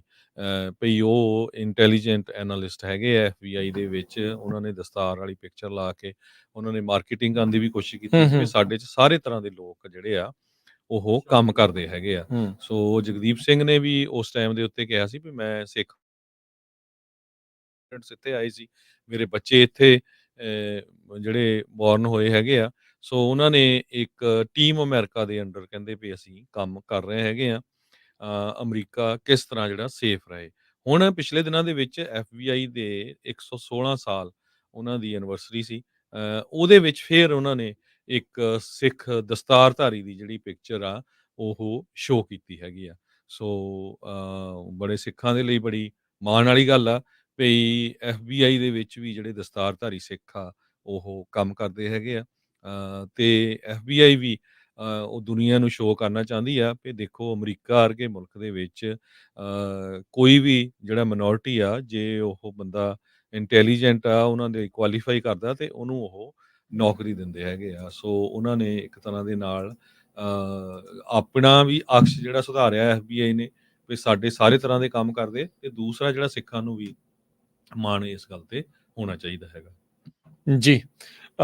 ਅਗਲੀ ਜਿਹੜੀ ਹਰਜੋਤ ਸਿੰਘ ਜੀ ਗੱਲ ਕਰਦੇ ਜਾਈਏ ਤਾਂ FDA ਨੇ ਪਹਿਲਾ ਬਲੱਡ ਟੈਸਟ ਜਿਹੜਾ ਕੋਲਨ ਕੈਂਸਰ ਨੂੰ ਡਿਟੈਕਟ ਕਰ ਸਕਦਾ ਆ ਉਸ ਨੂੰ ਅਪਰੂਵ ਕਰ ਦਿੱਤਾ ਆ। ਕਹਿੰਦੇ ਵੀ ਜਿਨ੍ਹਾਂ ਲੋਕਾਂ ਨੂੰ ਐਵਰੇਜ ਰਿਸਕ ਹੈਗਾ ਆ ਉਹ ਕੋਲੋਨੋਸਕੋਪੀ ਤੋਂ ਬਗੈਰ ਇਹ ਹੁਣ ਬਲੱਡ ਟੈਸਟ ਦੇ ਜ਼ਰੀਏ ਕੋਲਨ ਕੈਂਸਰ ਆ ਉਹ ਡਿਟੈਕਟ ਕੀਤਾ ਜਾ ਸਕਦਾ। ਕਹਿੰਦੇ ਵੀ ਇਹ ਜਿਹੜਾ DNA ਨੂੰ ਡਿਟੈਕਟ ਕਰਦਾ ਆ, ਜਿਹੜਾ ਟਿਊਮਰ ਹੁੰਦੇ ਆ ਇਨਸਾਈਡ ਬਲੱਡ ਸੈਂਪਲਸ ਦੇ ਵਿੱਚ ਜਿਹੜੇ ਰਹਿ ਜਾਂਦੇ ਆ ਜਾਂ ਉਹਦੀ ਰਹਿੰਦ ਖੂੰਹਦ ਹੁੰਦੀ ਆ, ਉਸ ਤੋਂ ਇਹ ਪਤਾ ਲੱਗਦਾ ਆ। ਇਹ ਟੈਸਟ ਜਿਹੜਾ ਪ੍ਰੂਵ ਕੀਤਾ ਗਿਆ ਜਿਨ੍ਹਾਂ ਦੀ ਉਮਰ 45 ਸਾਲ ਜਾਂ ਉਸ ਤੋਂ ਵੱਧ ਆ, ਜਾਂ ਜਿਨ੍ਹਾਂ ਨੂੰ ਐਵਰੇਜ ਰਿਸਕ ਹੈਗਾ ਵੀ ਇਹਨਾਂ ਨੂੰ ਕੋਲਨ ਕੈਂਸਰ ਹੋ ਸਕਦਾ ਆ। ਤੇ ਨਾਲ ਦੇ ਨਾਲ ਇਹ ਵੀ ਜਿਹੜਾ ਦੱਸਿਆ ਗਿਆ ਵੀ ਸ਼ਾਇਦ ਮੈਡੀਕੇਅਰ ਦੇ ਵਿੱਚ ਵੀ ਇਸ ਨੂੰ ਮਨਜ਼ੂਰੀ ਮਿਲੀ ਆ ਵੀ ਉਹ ਵੀ ਇਹਦੇ ਥਰੂ ਜਿਹੜਾ ਮੈਡੀਕੇਅਰ ਵਾਲੇ ਵੀ ਇਹਦੇ ਥਰੂ ਆਪਣਾ ਇਹ ਜਿਹੜਾ ਟੈਸਟ ਆ ਉਹ ਕਰਵਾ ਸਕਦੇ ਆ। ਇਸ ਸਾਲ ਪਹਿਲਾਂ ਜਿਹੜਾ FDA ਦੀ advisory panel medical devices advisory committee ਆ, ਉਹਨਾਂ ਨੇ ਰਿਕਮੈਂਡ ਕੀਤਾ ਸੀ ਫੈਡਰਲ ਹੈਲਥ ਏਜੰਸੀ ਨੂੰ ਇਸ ਟੈਸਟ ਨੂੰ ਅਪਰੂਵ ਕਰਨ ਦੇ ਲਈ। FDA ਦਾ ਅਪਰੂਵਲ ਗਰੰਟਿਡ ਨਹੀਂ ਸੀਗਾ, ਪਰ ਏਜੰਸੀ ਯੂਜਲੀ ਆਪਣੇ ਐਡਵਾਈਜ਼ਰਸ ਦੇ ਨਾਲ ਐਗਰੀ ਕਰਦੀ ਹੈ। ਕਲੀਨਿਕਲ ਟ੍ਰਾਇਲ ਡਾਟਾ ਜੋ ਕਿ new England general of medicine ਦੇ ਵਿੱਚ ਉਹਨਾਂ ਨੇ ਪਬਲਿਸ਼ ਕੀਤਾ ਸੀਗਾ, 83.1% ਜਿਹੜੀ ਸੈਂਸਿਟਿਵਿਟੀ ਰੇਟ ਆਈ ਆ, ਯਾਨੀ ਕਿ 83.1% ਪੇਸ਼ੈਂਟਸ ਆ ਉਹਨਾਂ ਦਾ ਜਿਹੜਾ ਕੈਂਸਰ ਆ ਇਹਨਾਂ ਨੇ ਡਿਟੈਕਟ ਕੀਤਾ ਸੀਗਾ, ਜਿਨ੍ਹਾਂ ਦਾ ਕੋਲੋਨੋਸਕੋਪੀ ਦੇ ਜ਼ਰੀਏ ਵੀ ਟੈਸਟ ਪੋਜ਼ਿਟਿਵ ਆਇਆ ਸੀਗਾ। ਸੋ ਇਹ ਓਵਰਆਲ ਕਹਿੰਦੇ ਵੀ ਹਾਈ ਸੈਂਸਿਟਿਵਿਟੀ ਰੇਟ ਜਿਹੜਾ ਆਉਣ ਦੇ ਨਾਲ ਇੱਥੋਂ ਇਹ ਪਤਾ ਲੱਗਦਾ ਆ ਵੀ 10 ਦੇ ਵਿੱਚੋਂ ਇੱਕ ਜਣਾ ਜਿਹੜਾ ਆ ਉਹਦਾ ਮਿਸ ਹੋ ਸਕਦਾ ਆ, ਪਰ ਇਹ ਆ ਵੀ ਕਾਫੀ ਲੋਕਾਂ ਨੂੰ ਇਸ ਇਨਵੇਸਿਵ ਪ੍ਰੋਸੀਜਰ ਤੋਂ ਬਚਾਅ ਹੋਣ ਤੇ ਦੇ ਨਾਲ ਜਿਹੜਾ ਆ ਉਹ ਤੁਸੀਂ ਬਲੱਡ ਟੈਸਟ ਦੇ ਜ਼ਰੀਏ ਜਿਹੜਾ ਹੁਣ ਕੋਲਨ ਕੈਂਸਰ ਆ ਉਹ ਡਿਟੈਕਟ ਕਰ ਸਕਦੇ ਆ। ਅਮਰੀਕਾ ਦੇ ਵਿੱਚ ਜਿਹੜੀ ਕੈਂਸਰ ਦੀ ਮਾਰ ਆ ਉਹ ਬਹੁਤ ਜ਼ਿਆਦਾ ਵਧੀ ਹੋਈ ਆ। ਰੀਸੈਂਟਲੀ ਪਿਛਲੇ ਕੁਝ ਦਹਾਕਿਆਂ ਦੇ ਵਿੱਚ ਜਿਹੜਾ ਕੋਲਨ ਕੈਂਸਰ ਆ ਉਹ ਵੀ ਬਹੁਤ ਜ਼ਿਆਦਾ ਵੱਧ ਰਿਹਾ ਆ। ਸੋ ਉਸ ਨੂੰ ਡਿਟੈਕਟ ਕਰਨ ਦੇ ਲਈ ਹੀ ਇਹ ਹੁਣ ਬਲੱਡ ਟੈਸਟ ਜਿਹੜਾ ਆ ਅਪਰੂਵ ਕੀਤਾ ਗਿਆ ਹੈ। ਅਗਲੀ ਖਬਰ ਵੱਲ ਚੱਲੀਏ ਤੇ ਬ੍ਰਿਕਸ ਨੂੰ ਲੈ ਕੇ ਹੈਗੀ ਆ। ਇਹ ਜਿਹੜੇ ਮੁਲਕ ਆ ਆਪਣੀ ਕਰੰਸੀ ਬਣਾਉਣ ਜਾ ਰਹੇ ਆ, ਜਿਹਦੇ ਵਿੱਚ ਇੰਡੀਆ ਵੀ ਹੈਗਾ ਆ। ਪਿਛਲੇ ਕਾਫੀ ਦਿਨਾਂ ਤੋਂ ਮੈਂ ਆਪਣੇ ਜਿੰਨੇ ਵੀ ਜਿਹੜੇ ਸਰੋਤੇ ਆ ਉਹਨਾਂ ਨੂੰ ਦੱਸ ਰਿਹਾ, ਖਾਸ ਕਰਕੇ ਜਿਹੜੇ ਇੰਡੀਆ ਤੋਂ ਹੈਗੇ ਆ, ਵੀ ਇੰਡੀਆ ਦਾ ਰੁਪਈਆ ਧੜਾ ਧੜ ਥੱਲੇ ਨੂੰ ਡਿੱਗਦਾ ਜਾ ਰਿਹਾ ਹੈਗਾ। ਅਮਰੀਕਾ ਵਾਲਿਆਂ ਨੇ ਪੂਰਾ ਖਿੱਚ ਕੇ ਰੱਖਿਆ ਹੈ ਕੰਮ ਇਸ ਹਿਸਾਬ ਦੇ ਵਿੱਚ। ਹੁਣ ਬ੍ਰਿਕਸ ਵਾਲੇ ਇਹ ਸੋਚ ਰਹੇ ਆ ਵੀ ਜਿਹੜੀ ਉਹਨਾਂ ਨੇ ਕਰੰਸੀ ਆ ਉਹ 골ਡ ਸ਼ਾਇਦ ਯੂਜ਼ ਕਰਨ। ਕਹਿੰਦੇ ਵੀ ਪਿਛਲੇ ਸਾਲਾਂ ਦੇ ਦੌਰਾਨ ਇਹ ਮੁਲਕਾਂ ਨੇ 골ਡ ਕਾਫੀ ਜਿਹੜਾ ਆ ਇਕੱਠਾ ਕੀਤਾ ਹੈਗਾ। ਜੇ ਜੁਲਾਈ 2024 ਦਾ ਆਪਾਂ ਸਲਾਈਡਿੰਗ ਚਾਰਟ ਕਰੰਸੀ ਦਾ ਦੇਖਿਆ ਜਾਵੇ, ਚਾਈਨਾ ਦਾ ਯੁਆਨ, ਇੰਡੀਆ ਦਾ ਰੁਪਈਆ ਤੇ ਈਵਨ ਕਹਿੰਦਾ ਏਸ਼ੀਆ ਦੀ ਜਿਹੜੀ ਲੀਡਿੰਗ ਕਰੰਸੀ ਆ ਉਹ ਧੜਾ ਧੜ ਥੱਲੇ ਨੂੰ ਜਾ ਰਹੀ ਹੈਗੀ ਆ। ਅੱਜ ਵੀ ਇੱਕ US ਡਾਲਰ ਦੇ ਬਰਾਬਰ ਜੇ ਇੰਡੀਆ ਦੇਖਿਆ ਜਾਵੇ 83 ਰੁਪਏ 73 ਪੈਸੇ ਦੇ ਬਰਾਬਰ ਚੱਲ ਰਿਹਾ ਹੈਗਾ। US ਟ੍ਰੈਜਰੀ ਯੀਲਡ ਜਿਹੜੇ ਆ ਉਹ ਹੈਲਪ ਕਰ ਰਹੇ ਆ ਡਾਲਰ ਨੂੰ ਅਗੇਂਸਟ ਜਿਹੜੀਆਂ ਕਰੰਸੀਜ਼ ਹੈਗੀਆਂ ਇਹ ਜੋ ਆਪਣੇ ਆਪ ਨੂੰ ਤਿਆਰ ਕਰਨ ਜਾ ਰਹੇ ਹੈਗੇ ਆ। ਕਹਿੰਦੇ ਪਈ ਗੈਸ ਤੋਂ ਆਇਲ ਤੋਂ ਬਾਅਦ ਬ੍ਰਿਕਸ ਅਕਾਊਂਟਸ ਫॉर 72% ਵਰਲਡ ਦੀ ਜਿਹੜੀ ਰੇਅਰ ਅਰਥ ਮੈਟਲਸ ਹੈਗੇ ਆ। ਸੋ ਇਹ ਕਾਫੀ ਉਹਨਾਂ ਦੇ ਕੋਲ ਹੈਗੇ ਆ। ਹੁਣ ਦੇਖਦੇ ਆ ਇਹ ਕਿਸ ਤਰ੍ਹਾਂ ਚੱਲਦਾ ਆ। ਪਰ ਪਿਛਲੇ ਕਾਫੀ ਲੰਮੇ ਸਮੇਂ ਤੋਂ ਕੋਸ਼ਿਸ਼ਾਂ ਇਹ ਹੋ ਰਹੀਆਂ ਆ ਵੀ ਜਲਦੀ ਤੋਂ ਜਲਦੀ ਜਿਹੜੀ ਬ੍ਰਿਕਸ ਆ ਇਹਨਾਂ ਦੀ ਜਿਹੜੀ ਕਰੰਸੀ ਆ ਉਹ ਡਾਲਰ ਦੇ ਮੁਕਾਬਲੇ ਸ਼ੁਰੂ ਹੋ ਜਾਏ। ਜੀ ਹਾਂ, ਸੋ ਇਹ ਬ੍ਰਿਕਸ ਜਿਹੜਾ ਫਾਰਮ ਕੀਤਾ ਗਿਆ ਹੈਗਾ ਆ, ਅਮਰੀਕਾ ਦੇ ਹੀ ਇਹ ਕਹਿ ਲਓ ਵੀ ਉਹਨਾਂ ਨੂੰ ਟੱਕਰ ਦੇਣ ਦੀ ਕੋਸ਼ਿਸ਼ ਆ। ਕਾਫੀ ਮੁਲਕ ਮਿਲ ਕੇ ਜਿਹੜਾ ਉਹ ਕਰ ਰਹੇ ਆ। ਸੋ ਆਪਾਂ ਦੇਖ ਹੀ ਰਹੇ ਹਾਂ ਵੀ ਇਸੇ ਦੇ ਤਹਿਤ ਕਾਫੀ ਕੁਛ ਜਿਹੜਾ ਆਪਣੇ ਕਹਿ ਸਕਦੇ ਹਾਂ ਵੀ ਜੀਓ ਪੋਲਿਟਿਕਸ ਦੇ ਵਿੱਚ ਚੱਲ ਰਿਹਾ ਹੈਗਾ ਆ। ਅਮਰੀਕਾ ਦੀ ਇੰਡੀਆ ਦੀ ਬਾਂਹ ਮਰੋੜਨੀ, ਚਾਈਨਾ ਦੇ ਨਾਲ ਤੇ ਰੂਸ ਨੂੰ ਜਿਹੜਾ ਅਲੱਗ ਥਲੱਗ ਕਰਨਾ, ਇਹ ਸਾਰਾ ਕੁਛ ਇਸੇ ਮਾਮਲੇ ਦੇ ਵਿੱਚ ਨਾਲ ਦੇ ਨਾਲ ਪੈਰਲਲੀ ਜਿਹੜਾ ਉਹ ਚੱਲ ਰਿਹਾ ਹੈ। ਸੋ ਇਹ ਦੇਖਣ ਵਾਲੀ ਗੱਲ ਹੋਊਗੀ ਵੀ ਕੀ ਬਣਦਾ ਆ, ਪਰ ਜੇ ਉਹ ਆਪਣੀ ਕਰੰਸੀ ਸ਼ੁਰੂ ਕਰ ਲੈਂਦੇ ਆ ਤੇ ਉਹਦੇ ਵਿੱਚ ਐਕਸਪੋਰਟ ਇੰਪੋਰਟ ਕਰਦੇ ਆ ਤਾਂ ਯੂਐਸ ਦੇ ਡਾਲਰ ਦੇ ਉੱਤੇ ਕਾਫੀ ਜ਼ਿਆਦਾ ਧੱਕਾ ਲੱਗੇਗਾ। ਆਲਰੇਡੀ ਕਈ ਮੁਲਕ ਡਾਲਰ ਨੂੰ ਛੱਡ ਕੇ ਹੋਰ ਕਰੰਸੀਜ਼ ਦੇ ਵਿੱਚ ਇਹ ਕਰਨ ਲੱਗੇ ਆ, ਜੋ ਕਿ ਅਮਰੀਕਾ ਨੂੰ ਕੋਈ ਬੜਾ ਗਵਾਰਾ ਨਹੀਂ ਹੈਗਾ। ਲੈਟਸ ਸੀ ਇਹਦੇ ਨਾਲ ਓਵਰਆਲ ਕਿੱਦਾਂ ਦਾ ਜਿਹੜਾ ਅਸਰ ਆ ਉਹ ਰਹਿੰਦਾ ਆ। ਰੁਖ ਕਰਦੇ ਆ ਪੈਰਿਸ ਵੱਲ ਨੂੰ। ਓਲੰਪਿਕਸ ਦੇ ਵਿੱਚ ਪਿਛਲੇ ਕੁਝ ਦਿਨਾਂ ਤੋਂ ਲਗਾਤਾਰ ਮੈਡਲ ਜਿਹੜੇ ਆ ਉਹ ਲੋਕ ਜਿੱਤ ਰਹੇ ਨੇ। ਖਿਡਾਰੀ ਜੀ ਜਾਨ ਜਿਹੜੀ ਉਹ ਲਾ ਰਹੇ ਆ, ਪੂਰੇ ਦਾ ਪੂਰਾ ਜੀਵਨ ਆਪਣਾ ਇਸੇ ਮਾਮਲੇ ਦੇ ਵਿੱਚ ਘੋਖ ਦਿੰਦੇ ਆ ਤਾਂ ਜੋ ਉਹ ਆਪਣੇ ਲਈ, ਆਪਣੇ ਮੁਲਕ ਦੇ ਲਈ ਮੈਡਲ ਜਿਹੜਾ ਉਹ ਜਿੱਤ ਸਕਣ। ਇਸ ਟਾਈਮ ਜੇ ਦੇਖਿਆ ਜਾਵੇ ਤਾਂ ਸਭ ਤੋਂ ਵੱਧ ਮੈਡਲ ਅਮਰੀਕਾ ਦੇ ਕੋਲ ਆ, 14 ਆ, ਜਿਨ੍ਹਾਂ ਚੋਂ 3 ਗੋਲਡ, 7 ਸਿਲਵਰ ਤੇ 4 ਬ੍ਰੌਂਜ਼ ਨੇ। ਪਰ ਜੇ ਗੋਲਡ ਦੇ ਵਿੱਚ ਦੇਖਿਆ ਜਾਵੇ ਤਾਂ ਇਸ ਟਾਈਮ ਨੰਬਰ 1 ਕੋਰੀਆ ਤੇ ਜਾਪਾਨ ਚੱਲ ਰਿਹਾ। ਦੋਨਾਂ ਨੇ 5-5 ਜਿਹੜੇ ਗੋਲਡ ਮੈਡਲ ਆ ਉਹ ਜਿੱਤੇ ਨੇ। ਇੰਡੀਆ ਜਿਹੜਾ ਇਸ ਟਾਈਮ 25ਵੇਂ 26ਵੇਂ ਨੰਬਰ ਦੇ ਉੱਤੇ ਕੁੱਲ ਜਿੰਨੇ ਵੀ ਮੁਲਕ ਪਾਰਟਿਸਿਪੇਟ ਕਰ ਰਹੇ ਆ ਉਹਦੇ ਵਿੱਚੋਂ ਇੱਕ ਬ੍ਰੌਂਜ਼ ਮੈਡਲ ਦੇ ਨਾਲ ਚੱਲ ਰਿਹਾ, ਜੋ ਕਿ ਉਹਨਾਂ ਨੂੰ ਸ਼ੂਟਿੰਗ ਦੇ ਵਿੱਚ ਪ੍ਰਾਪਤ ਹੋਇਆ ਆ। Cycling, mountain bike, road cycling, diving, fencing, skateboarding ਤੇ ਸਵਿਮਿੰਗ ਦੇ ਵਿੱਚ ਅਮਰੀਕਾ ਨੂੰ ਹੁਣ ਤੱਕ ਮੈਡਲ ਹਾਸਲ ਹੋਏ ਆ। 2 ਗੋਲਡ ਮੈਡਲ ਸਵਿਮਿੰਗ ਦੇ ਵਿੱਚ ਤੇ ਫੈਂਸਿੰਗ ਦੇ ਵਿੱਚ ਕੈਂਟਕੀ ਦੀ ਯੂਨੀਵਰਸਿਟੀ ਜਿਹੜੀ ਡਾਕਟਰੇਟ ਦੀ ਸਟੂਡੈਂਟ ਸੀ ਉਸ ਨੇ, ਲੀ ਕਾਈਫਰ ਨੇ ਜਿਹੜੀ ਆ ਉਹ ਜਿੱਤ ਪ੍ਰਾਪਤ ਕੀਤੀ ਆ। ਤੇ ਲੌਰਨ ਸਕ੍ਰਗਜ਼ ਉਹ ਵੀ ਸਿਲਵਰ ਮੈਡਲ ਜੇਤੂ ਰਹੀ ਆ। ਸੋ ਆਲ ਅਮਰੀਕਨ ਫਾਈਨਲ ਜਿਹੜਾ ਆ ਫੈਂਸਿੰਗ ਦੇ ਵਿੱਚ ਦੇਖਿਆ ਗਿਆ ਸੀਗਾ। ਸੋ ਇਸ ਟਾਈਮ ਅਮਰੀਕਾ ਨੇ ਜਿਹੜਾ 100 ਮੀਟਰ ਬਟਰਫਲਾਈ ਵੂਮਨ ਦੇ ਵਿੱਚ Torri Huske, 4x100 metre freestyle relay US ਵਾਲਿਆਂ ਨੇ ਜਿਹੜੇ 2 ਗੋਲਡ ਮੈਡਲ ਜਿਹੜੇ ਉੱਥੇ ਜਿੱਤੇ ਹੈਗੇ ਆ। ਸੋ ਕੇਟੀ ਲਡੈਕੀ ਦੁਨੀਆ ਦੇ ਵਿੱਚ ਟੌਪ ਦੀ ਜਿਹੜੀ ਆ ਇਹ ਤੈਰਾਕੀ ਜਿਹੜੀ ਆ ਤੈਰਾਕਣ ਮੰਨੀ ਜਾਂਦੀ ਆ। ਉਸ ਨੂੰ ਸਿਰਫ ਬ੍ਰੌਂਜ਼ ਮੈਡਲ ਦੇ ਨਾਲ ਹਾਲ ਦੀ ਘੜੀ 400 ਮੀਟਰ ਦੇ ਵਿੱਚ ਸੰਤੁਸ਼ਟ ਜਿਹੜਾ ਉਹ ਹੋਣਾ ਪਿਆ ਆ।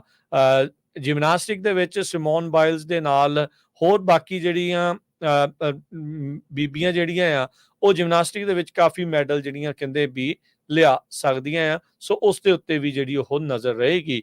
ਕੋਰੀਆ ਦੀ ਗੱਲ ਕਰਦੇ ਜਾਈਏ, ਜਿੰਨੇ ਹੁਣ ਤੱਕ ਸਭ ਤੋਂ ਵੱਧ ਗੋਲਡ ਮੈਡਲ ਜਿੱਤੇ ਆ, 2 ਆਰਚਰੀ, 1 ਫੈਂਸਿੰਗ ਤੇ 2 ਸ਼ੂਟਿੰਗ ਦੇ ਵਿੱਚ ਉਹਨਾਂ ਨੂੰ ਜਿਹੜੇ 5 ਗੋਲਡ ਮੈਡਲ ਹੁਣ ਤੱਕ ਜਿੱਤ ਚੁੱਕੇ ਨੇ। ਜਾਪਾਨ ਨੇ ਵੀ ਫੈਂਸਿੰਗ ਦੇ ਵਿੱਚ, 2 ਜੂਡੋ ਦੇ ਵਿੱਚ ਤੇ 2 ਸਕੇਟਬੋਰਡਿੰਗ ਦੇ ਵਿੱਚ ਇਹਨਾਂ ਨੇ ਜਿੱਤ ਪ੍ਰਾਪਤ ਕੀਤੀ ਆ, 5 ਗੋਲਡ ਮੈਡਲ। ਚਾਈਨਾ ਵਾਲੇ ਵੀ 5 ਗੋਲਡ ਮੈਡਲ ਤੇ ਕੁੱਲ 9 ਮੈਡਲਾਂ ਦੇ ਨਾਲ ਜਿਹੜੇ ਉਹ ਟੌਪ ਆਫ ਦਾ ਟੇਬਲਸ ਦੇ ਵਿੱਚ ਜਿਹੜੇ ਉਹ ਚੱਲ ਰਹੇ ਆ। 2 ਡਾਈਵਿੰਗ ਦੇ ਵਿੱਚ ਤੇ 3 ਉਹਨਾਂ ਨੇ ਸ਼ੂਟਿੰਗ ਦੇ ਵਿੱਚ ਇਸ ਟਾਈਮ ਜਿਹੜੀ ਆ ਗੋਲਡ ਮੈਡਲ ਜਿੱਤੇ ਆ। ਡਾਈਵਿੰਗ ਦੇ ਕੱਲ ਜਿਹੜੇ ਮੁਕਾਬਲੇ ਜਦ ਦੇਖ ਰਹੇ ਸੀ ਤਾਂ ਹਰਜੋਤ ਸਿੰਘ ਜੀ ਵੀ ਚਾਈਨਾ ਵਾਲੇ, ਚਾਹੇ ਉਹ ਸਿੰਕਰੋਨਾਈਜ਼ਡ ਡਾਈਵਿੰਗ ਆ, ਸਵਿਮਿੰਗ ਆ, ਉਹਦੇ ਵਿੱਚ ਇਸ ਟਾਈਮ ਚਾਈਨਾ ਵਾਲੇ ਕਾਫੀ ਅੱਗੇ ਜਿਹੜੇ ਉਹ ਚੱਲ ਰਹੇ ਹੈਗੇ ਨੇ। ਕਜ਼ਾਕਿਸਤਾਨ ਵਾਲਿਆਂ ਨੇ ਵੀ ਜੁਡੋ ਦੇ ਵਿੱਚ ਆਪਣਾ ਜਿਹੜਾ ਉਹ 1 ਗੋਲਡ ਮੈਡਲ ਆ ਆਲਰੇਡੀ ਜਿੱਤ ਲਿਆ ਹੈਗਾ ਆ। ਦੇਖਦੇ ਜਾਈਏ ਤਾਂ ਕਾਫੀ ਘੱਟ ਵਸੋਂ ਵਾਲੇ ਜਿਹੜੇ ਮੁਲਕ ਆ ਉਹਨਾਂ ਨੇ ਆਲਰੇਡੀ ਮੈਡਲ ਟੈਲੀ ਦੇ ਵਿੱਚ ਆਪਣਾ ਨਾਮ ਦਰਜ ਕਰਾ ਲਿਆ ਆ। ਕਸੋਵੋ ਇਹ ਜਿਹੜਾ ਮੁਲਕ ਜਿਸ ਨੂੰ ਰੀਸੈਂਟਲੀ ਹੀ ਇਹਨਾਂ ਦੀ ਵੰਡ ਹੋਈ ਹੈ, ਜ਼ਿਆਦਾ ਸਮਾਂ ਨਹੀਂ ਹੋਇਆ, ਇਹ ਆਲਰੇਡੀ 1 ਸਿਲਵਰ ਮੈਡਲ ਜਿਹੜੇ ਜੁਡੋ ਦੀ ਕੈਟਾਗਰੀ ਦੇ ਵਿੱਚ ਜਿੱਤਣ 'ਚ ਕਾਮਯਾਬ ਰਹਿ ਚੁੱਕੇ ਆ। ਮੰਗੋਲੀਆ ਵਰਗੇ ਮੁਲਕ ਨੇ ਵੀ 1 ਸਿਲਵਰ ਮੈਡਲ ਆਲਰੇਡੀ ਜਿੱਤ ਲਿਆ ਆ। 2024 ਦੀਆਂ ਪੈਰਿਸ 올림픽ਸ ਦੇ ਵਿੱਚ ਯੂਐਸ ਦੀ ਜਿਹੜੀ ਮੇਲ ਜਿਮਨਾਸਟਿਕ ਟੀਮ ਆ, ਕਹਿੰਦੇ ਵੀ ਹੋ ਸਕਦਾ 16 ਸਾਲਾਂ 'ਚ ਪਹਿਲੀ ਵਾਰੀ ਇਹ ਮੈਡਲ ਜਿੱਤ ਲਵੇ। ਟੀਮ ਯੂਐਸਏ ਮੇਲ ਜਿਮਨਾਸਟਿਕਸ ਹੋਪ ਕਰ ਰਿਹਾ। ਇਸੇ ਤਰ੍ਹਾਂ ਯੂਟੋ ਹੋਰੀਗੋਮੀ ਜੋ ਜਾਪਾਨ ਦਾ ਬੰਦਾ ਆ, ਇਸ ਨੇ ਸਕੇਟ ਬੋਰਡਿੰਗ ਦੇ ਵਿੱਚ ਅਮਰੀਕਨ ਨੂੰ ਹਰਾ ਕੇ ਮੈਡਲ ਜਿਹੜਾ ਆ ਉਹ ਜਿੱਤ ਲਿਆ ਹੈਗਾ ਆ। ਸੋ ਕਾਫੀ ਜ਼ਿਆਦਾ ਤੁਸੀਂ ਅਪਡੇਟ ਕਰੇ ਦਿੱਤੀ ਹੈਗੀ ਆ। ਕੁਝ ਲੋਕ ਪਿਛਲੀ ਵਾਰੀ ਡਿਫੈਕਟ ਵੀ ਕਰ ਗਿਆ ਸੀ 올림픽ਸ ਦੇ ਵਿੱਚ, ਵੱਖ-ਵੱਖ ਮੁਲਕਾਂ ਦੇ ਵਿੱਚ ਜਿਹੜਾ ਆ ਉਹ ਖੇਲ ਰਹੇ ਹੈਗੇ ਆ।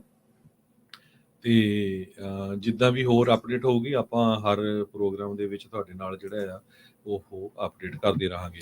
ਬੈਲਾਰੂਸ ਦਾ ਸਪ੍ਰਿੰਟਰ ਜਿਹੜਾ ਡਿਫੈਕਟ ਕਰ ਗਿਆ ਸੀ 3 ਸਾਲ ਪਹਿਲਾਂ ਟੋਕੀਓ 올림픽ਸ ਦੇ ਵਿੱਚ, ਉਹ ਹੁਣ ਕੰਪੀਟ ਕਰ ਰਿਹਾ ਆ ਪੈਰਿਸ ਗੇਮ ਦੇ ਪੋਲੈਂਡ ਦੇ ਲਈ। ਸੋ ਜਿਹੜੀ ਕ੍ਰਿਸਟੀਨਾ ਸੀਮਾਨੋਸੋਕਾ ਆ ਜੋ ਉਹ ਵਿਮਨ ਦੀ 200 ਮੀਟਰ ਡੈਸ਼ ਜਿਹੜੀ ਆ ਤੇ ਵਿਮਨ ਦੀ 4x100 ਮੀਟਰ ਰਿਲੇ ਆ ਉਹ ਪੈਰਿਸ 올림픽ਸ ਦੇ ਵਿੱਚ ਕਰ ਰਹੇ ਹੈਗੇ ਆ। ਨੀਰਜ ਚੋਪੜਾ ਜਿਹੜਾ ਉਹਦੇ ਤੋਂ ਇਸ ਟਾਈਮ ਫਿਰ ਇੰਡੀਆ ਨੂੰ ਬਹੁਤ ਜ਼ਿਆਦਾ ਆਸ ਆ। ਟੋਕੀਓ ਦੀਆਂ 올림픽ਸ ਦੇ ਵਿੱਚ ਵੀ ਇਸਨੇ 골ਡ ਮੈਡਲ ਜਿੱਤਿਆ ਸੀ। ਇਸ ਟਾਈਮ ਉਹ ਜੈਵਲਿਨ ਥਰੋ ਦੇ ਵਿੱਚ ਨੰਬਰ 1 ਪਲੇਅਰ ਮੰਨਿਆ ਜਾਂਦਾ ਆ। ਕਈ ਵਾਰੀ ਰਾਈਟ ਵਿੰਗ ਵਾਲਿਆਂ ਨੇ ਉਹਦੀ ਕਿਉਂਕਿ ਦੂਜੇ ਨੰਬਰ ਦੇ ਉੱਤੇ ਪਾਕਿਸਤਾਨੀ ਵੀ ਆਉਂਦਾ ਰਿਹਾ, ਉਹਦੇ ਨਾਲ ਲੜਾਈ ਕਰਾਉਣ ਦੀ ਕੋਸ਼ਿਸ਼ ਕੀਤੀ, ਪਰ ਉਹ ਸਪੋਰਟਸਮੈਨ ਹੋਣ ਦੀ ਉੱਥੇ ਉਹਨੇ ਜਿਹੜੀ ਉਹ ਦਿਖਾਈ ਸੀਗੀ ਵੀ ਹਾਂ ਮੇਰੇ ਵਿੱਚ ਉਹ ਛਣ ਜਿਹੜੇ ਆ ਉਹ ਹੈਗੇ ਆ। ਸੋ ਚਾਹੇ ਨੀਰਜ ਚੋਪੜਾ ਆ, ਪੀਵੀ ਸਿੰਧੂ ਬੈਡਮਿੰਟਨ ਦੀ, ਇਹਨਾਂ ਤੋਂ ਇੰਡੀਆ ਵਾਲਿਆਂ ਨੂੰ ਖਾਸੀਆਂ ਜਿਹੜੀਆਂ ਉਮੀਦਾਂ ਹੈਗੀਆਂ ਆ ਵੀ ਉਹ ਕੋਈ ਨਾ ਕੋਈ ਉਹਨਾਂ ਨੂੰ ਮੈਡਲ ਜਿਹੜਾ ਆ ਇਸ ਵਾਰ ਫਿਰ ਜਿਤਾ ਸਕਦੇ ਨੇ। ਅਗਲੀ ਖਬਰ ਵੱਲ ਚੱਲੀਏ ਤੇ ਸਾਡਾ ਸਮਾਂ ਥੋੜਾ ਹੀ ਰਹਿੰਦਾ ਆ ਤੇ ਮੰਟੀਕਾ ਤੋਂ ਆ ਰਹੀ ਆ। ਮੰਟੀਕਾ ਦੇ ਵਿੱਚ ਵੱਡੀ ਗਿਣਤੀ ਦੇ ਵਿੱਚ ਪੰਜਾਬੀ ਰਹਿੰਦੇ ਆ। ਮੇਰੇ ਹਿਸਾਬ ਦੇ ਨਾਲ ਕੈਲੀਫੋਰਨੀਆ 'ਚ ਜੇ ਦੇਖਿਆ ਜਾਵੇ ਯੂਬਾ ਸਿਟੀ ਤੋਂ ਬਾਅਦ ਇੰਨੀ ਵੱਡੀ ਗਿਣਤੀ ਦੇ ਵਿੱਚ ਜੇ ਪੰਜਾਬੀ ਰਹਿੰਦੇ ਆ ਉਹ ਮੰਟੀਕਾ ਸ਼ਹਿਰ ਦੇ ਵਿੱਚ ਆ।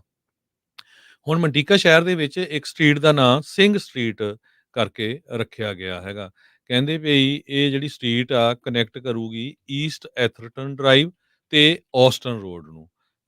First phase of highway 99-120 bypass connector project ਅਗਲੇ ਮਹੀਨੇ ਸਟਾਰਟ ਹੋ ਜਾਣਾ। San Joaquin council of governments ਨੇ ਮੰਟੀਕਾ ਦੇ ਮੇਅਰ ਗੈਰੀ ਸਿੰਘ ਨੂੰ ਜਿਹੜਾ ਇਹਦੇ ਬਾਰੇ ਜਿਹੜਾ ਪੁੱਛਿਆ, ਸੋ ਉਸਨੇ ਸੁਜੈਸਟ ਕੀਤਾ ਵੀ ਜਿਹੜਾ ਸਿੰਘ ਆ ਨਾਮ ਇਸ ਚੀਜ਼ ਦਾ ਰੱਖਣਾ ਵਧੀਆ ਆ ਕਿਉਂਕਿ ਵੱਡੀ ਗਿਣਤੀ ਦੇ ਵਿੱਚ ਸਿੱਖ ਅਮਰੀਕਨ ਮੰਟੀਕੇ ਸ਼ਹਿਰ ਦੇ ਵਿੱਚ ਰਹਿੰਦੇ ਹੈਗੇ ਆ। ਸੋ ਇਸ ਦੇ ਸੰਬੰਧ ਦੇ ਵਿੱਚ ਮੰਟੀਕਾ ਬੁਲੇਟਿਨ ਨੇ ਕਾਫੀ ਵੱਡੀ ਜਿਹੜੀ ਰਿਪੋਰਟ ਆ ਉਹ ਛਾਪੀ ਹੈਗੀ ਆ। ਜੀ ਬਿਲਕੁਲ, ਸੋ ਚੰਗੀ ਗੱਲ ਆ ਜਿੱਥੇ ਜਿੱਥੇ ਵੀ ਪੰਜਾਬੀ ਜਾ ਰਹੇ ਨੇ ਆਪੋ ਆਪਣੀ ਜਿਹੜੀ ਪੈੜ ਆ ਉਹ ਛੱਡਦੇ ਜਾ ਰਹੇ ਆ। 올림픽ਸ ਦੀ ਇੱਕ ਹੋਰ ਗੱਲ ਕਰ ਲਈਏ, ਦੋ ਆਪਣੇ ਵਰਲਡ ਚੈਂਪੀਅਨਸ ਕਹਿ ਸਕਦੇ ਆ, ਬਹੁਤ ਸਾਰੇ ਗ੍ਰੈਂਡ ਸਲੈਮ ਜਿਨ੍ਹਾਂ ਨੇ ਜਿੱਤੇ ਆ, ਨੋਵਾਕ ਜੋਕੋਵਿਚ ਤੇ ਨਾਲ ਦੇ ਨਾਲ ਨਡਾਲ ਨੂੰ ਜਿਹੜਾ ਜੋਕੋਵਿਚ ਨੇ ਹਰਾ ਕੇ ਅਗਲੇ ਗੇੜ ਦੇ ਵਿੱਚ ਦਾਖਲਾ ਜਿਹੜਾ ਉਹ ਲੈ ਲਿਆ ਆ। ਫਰਾਂਸ ਦੇ ਵਿੱਚ ਜਿਹੜੀ ਮਿੱਟੀ ਦੇ ਉੱਤੇ ਜਿਹੜੀ ਟੈਨਿਸ ਖੇਡੀ ਜਾਂਦੀ ਆ ਉਸ ਦਾ ਇਸ ਟਾਈਮ ਟੌਪ ਦਾ ਜਿਹੜਾ ਪਲੇਅਰ ਨਡਾਲ ਸੀਗਾ, ਪਰ ਕਾਫੀ ਚਿਰ ਜਿਹੜੀ ਉਹ ਸੱਟ ਤੋਂ ਬਾਅਦ, ਇੰਜਰੀਜ਼ ਤੋਂ ਬਾਅਦ 'ਚ ਵਾਪਸੀ ਜਿਹੜੀ ਉਸਦੀ ਹੋਈ ਆ, ਪਰ ਉਸਦੀ ਹੁਣ ਉਹ ਇੰਨੀ ਜ਼ਿਆਦਾ ਕਹਿ ਸਕਦੇ ਹਾਂ ਵੀ ਕਾਮਯਾਬੀ ਜਿਹੜੀ ਨਹੀਂ ਰਹੀ, ਫਰਕ ਜਿਹੜਾ ਉਸ ਦੇ ਵਿੱਚ ਪੈ ਰਿਹਾ ਆ। ਉਧਰ ਪ੍ਰੀਲਿਮਿਨਰੀ ਰਾਊਂਡ ਦੇ ਵਿੱਚ ਜੇ ਵਾਲੀਬਾਲ ਦੇ ਸ਼ੌਕੀਨ ਆ ਤਾਂ ਯੂਐਸ ਤੇ ਚਾਈਨਾ ਦਾ ਮੁਕਾਬਲਾ ਜਿਹੜਾ ਇਸ ਟਾਈਮ ਚੱਲ ਰਿਹਾ, 2-2 ਸੈੱਟ ਦੋਨੋਂ ਜਿਹੜੇ ਉਹ ਬਰਾਬਰ ਜਿਹੜੇ ਉਹ ਜਿੱਤ ਚੁੱਕੇ ਆ। ਸੋ ਦੇਖਦੇ ਆ ਵੀ ਅਖੀਰਲੇ ਸੈੱਟ ਦੇ ਵਿੱਚ, ਫਾਈਨਲ ਸੈੱਟ ਦੇ ਵਿੱਚ ਕੌਣ ਜਿਹੜਾ ਉਹ ਜਿੱਤ ਪ੍ਰਾਪਤ ਕਰਦਾ ਹੈਗਾ ਆ। ਤੇ ਸਾਡਾ ਖਬਰਾਂ ਦਾ ਸਮਾਂ ਸਮਾਪਤ ਹੈ ਜੀ ਬਿਲਕੁਲ ਜੀ, ਤੇ ਆਪਾਂ ਆਪਣੇ ਸਰੋਤਿਆਂ ਨੂੰ ਮਿਲਾਂਗੇ ਹੁਣ ਅਗਲੀ ਵਾਰ, ਤੇ ਉਦੋਂ ਤੱਕ ਲਈ ਲੈਂਦੇ ਆ ਜੀ ਇਜਾਜ਼ਤ। ਮੇਰੇ ਰਾਜਕਨਵੀਰ ਸਿੰਘ ਵੱਲੋਂ ਹਰਜੋਤ ਸਿੰਘ ਵੱਲੋਂ ਸਭ ਨੂੰ ਪਿਆਰ ਭਰੀ ਨਿੱਘੀ ਸਤਿ ਸ੍ਰੀ ਅਕਾਲ। ਸੁਣਦੇ ਰਹੋ, ਦੇਖਦੇ ਰਹੋ ਪੰਜਾਬੀ ਰੇਡੀਓ USA।